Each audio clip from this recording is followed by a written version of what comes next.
Eskom says officials continue to prepare for any eventuality and risks linked to the power grid at 29 of its power stations nationally, but says chances of a total grid collapse are low. We are not foreseeing a major problem there, and we are doing a lot of work in the background. As Monique has said, we will always do the load shedding to stabilise the network. The stability of the network is our number one concern, and we will keep that stable at all times, even if we do have to increase stages of load shedding. The power utility has ramped up its implementation of rolling blackouts. This has raised concerns of a fragile system that is on the brink of a collapse. But this has been dismissed by Eskom officials, who say the various stages of rolling blackouts implemented are in line with the Electricity Regulation Act 4 of 2006.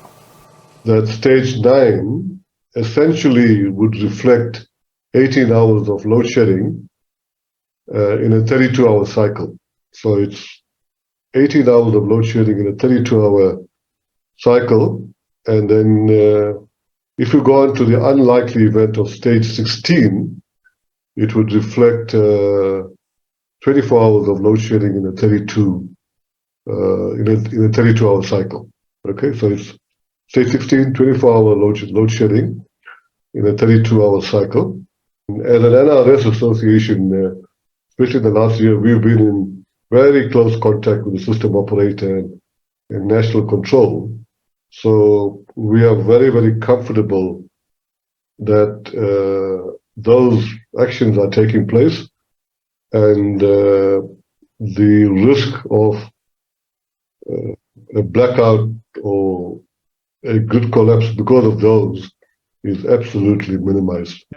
A grid collapse would be detrimental to an already ailing economy.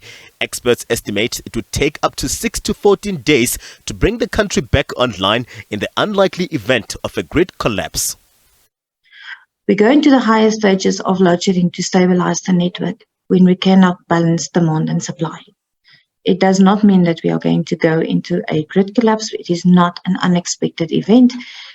We are very well in control when that happens. The Energy Council says grid security should be a priority, but has expressed confidence in the system operator.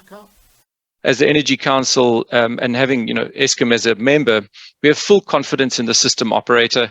I think that there are excellent skills and people, and they are doing incredibly good work.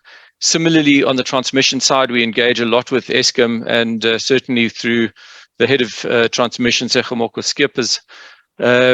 We have full confidence that I think our transmission system is in a good status in terms of maintenance and in good quality. Consumers have been urged to continue using electricity sparingly as they vow to continue educating people about how the country's power grid operates. Katlego Logodi, SABC News, Johannesburg.